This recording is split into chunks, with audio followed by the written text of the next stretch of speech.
probably from week 2 to week 3, we start talking about assessments. And one good thing is that in most cases, the assessment question is given right at the beginning of the term. Okay. What way So you are going to be assessed? they know what the exam is. Okay. Right. Except in some modules, there are some quizzes. Okay. Quizzes questions are not released earlier. They will be released on the day. Okay. But generally, the main assessments are not just question answers. Those are like scenario-based or case-based strategic analysis kind of stuff. Instead of, let's say, instead of asking what is the price elasticity in economics, we would probably give them a set of data and ask them to find out whose price elasticity was most and why do you think is that. Okay. It's an analytical question in which they have to understand and explain their understanding. They have to apply the models, they will have to apply the demand supply theory, they will have to apply the competition concept and explain that. And the beauty is there is no right or wrong answer really. You know, anybody can approach the question from a different angle. Okay. There will be more or less similar answers, but there could be differences in the answers. Okay. So it's not like your answer is correct, 1, your answer is wrong, 0. There's no such binary approach. You know what I mean? Yes. So that is how we do our assessments. Okay. And also in some assessments, we ask the students to present something with a PowerPoint slide. Record their presentation, send it to us, and then maybe followed by a brief few minutes viva. Okay. Just to test the knowledge. So that is another way of doing it. Okay. And this is how generally we do it. Assessments wise. Yes. For some of the courses, there will be only 12 weeks of teaching modules, and rest of the weeks they will go into the dissertation mode. And what you have uploaded. No, let me explain that. So how you design this one? Yeah, okay. In any year, there will be 2 or 3 modules, or maybe 4, depending on the course. It varies. Each module will have 12 weeks, which constitutes a term. We call it a trimester. So in a trimester, let's say I have 3 modules. As a student, I have 3 modules. Okay. Each module will have 12 weeks of learning. So for each module, I will have 1 lecture and 1 seminar. Okay, 1 lecture and 1 seminar. Yes. So 3 lectures and 3 seminars. 3 seminars, 6 sessions. Correct. And generally the timetabling tries to punch it as together as possible. Okay. So that the students can have some free time for their own life, study. If they want to work, that kind of stuff. So all they have to do is during the whole term, attend to those 6 sessions every week for 12 weeks. Generally, the 12th week is just assignment discussion. So basically, practically 11th week. Okay. And that is their term finished. Okay. Next term, they will start on 3 other modules or 2 other modules or 4 other modules. Again, depending on the subject.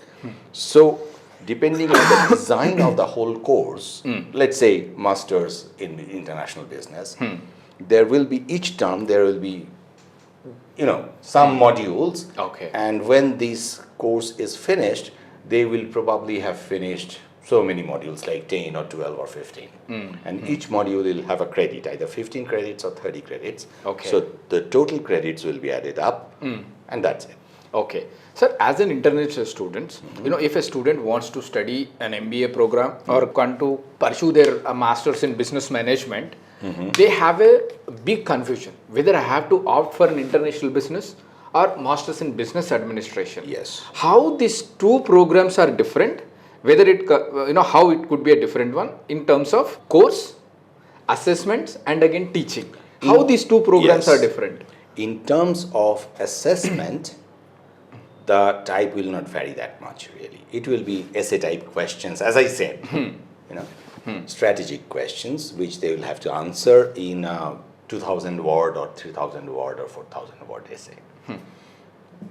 And teaching wise will not be much different because same tutors are teaching Both the programs? Yes. Okay. I teach Master in International Business or Graduation in International Business and also in MBA. Yeah. Now, the point is this MBA or whatever, course A, course B, course C, they will be constituted of modules, just as I explained. Yeah. Now, some of the modules will be common. Okay. Some of the And modules. I mean, at what percentage these subjects are common? That is very difficult to say because it depends Okay. on the types of, there is no thumb rule. Okay. There is no thumb rule. But international business and business management, more or less the first year should be, first trimester should be common.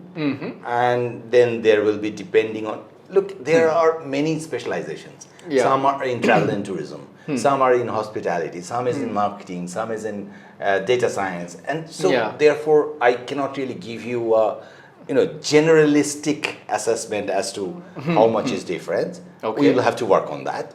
We will have to see, physically see. But some common, some different. That different part is very special to that. Okay. And now that you have mentioned MBA and international business, those two are different in a way that international business will treat the whole thing as more about a blend in academia and practice. Right? Okay. Academia will not be less than practice. Because from international business, one might get into academic studies, research, and practice as well. That is going to the industry. Yeah. Whereas MBA will be slightly less academia, possibly, and slightly more practice-oriented stuff. Okay. Because MBA is, as it is, conceived, that it is more based on practical ability to manage a business. So maybe you need slightly less knowledge about, not knowledge, orientation about, let's say, economies, ADAS model or that kind of stuff. But you must know about price elasticity or demand and supply or competition. So that fine balance is there. Okay. And I know why this confusion is coming in because in India, we don't see anything like, bachelor or master in international business. We only see MBA. MBA, correct. Right? But in Europe, it's not like that because in Europe, there are many companies, those, depending on their nature of work, they actually look for international business students. Okay. Yeah. For example, I just had one of my distant relatives in international business. She was having the same kind of confusion. Okay. And she finally did this masters in international business. And the kind of job she managed to get was in a big consulting firm. I'm not naming any firm here. Very big consulting firm. But her job was not marketing or sales or that kind of stuff. It was very strategic research job on international business, which the result of the research is being used by the organization for their clients. Okay. You see, there are lots and lots of such opportunities. If you look at same companies that they are in India, the big five or the IT companies even.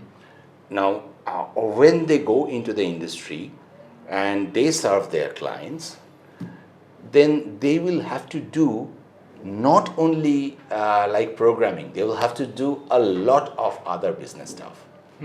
For example, let's say a company and a big IT company is going to a client company to implement SAP. SAP is a very known ERP program, enterprise program. Now, if they want to do it all across the board in the company, it's not about coding only. They will need to understand the business of the company, how the value chain of the company works, how their supply chain works, how their marketing works, how their reporting works, everything. So who is going to understand that except for the specialists, in the business side? Only IT professional. I am not saying they cannot understand that. What I'm saying is that it's a waste of time. Yeah. Because what they do best is, once understood, they can give the solution through coding. Correct. So there is a lot of area where this blending of ability is needed. Okay. Incidentally, most of the Indian companies, those such companies, those who are working, they are serving the European companies, generally, or American companies. Therefore, this blending is happening over there. And over here in India, when they're serving the Indian companies, since the business structure and the business, culture is slightly different, probably, I'm not sure, Okay. I don't have data, probably they are focusing more on MBAs and client management and that kind of stuff. You might be in a better position to check that out, but this is what I felt. Yeah. But I said that without evidence of data. It's just my from the top of my head, that is my understanding. But in case of studying a business by any company, you need specialist people. Correct. Everywhere, in business, in supply chain, in finance, in stock control, in risk assessment, everywhere. Okay. You look at large consulting companies, you will see that thing. There are people in every discipline, those who are coordinating to deliver those projects to the companies. Okay. We call it IT in most cases, but it is not just IT. Yeah, we should understand the business domain first. Yes. Then apply your Yes. technical knowledge. Absolutely. Then get the results. Absolutely. This is what the theme of this. Absolutely. You think about your office. If you want to, let's say, if you want to change the whole software in an integrated format, can an IT person do that right away? They cannot. No. They have to understand how you work. Yes. Through each and every process. What is your process? Who are your clients? Who are your suppliers? What you do? How you do? So for Correct. that you need expert. Did I make myself clear? Yes. Yeah, so that is it basically. Okay.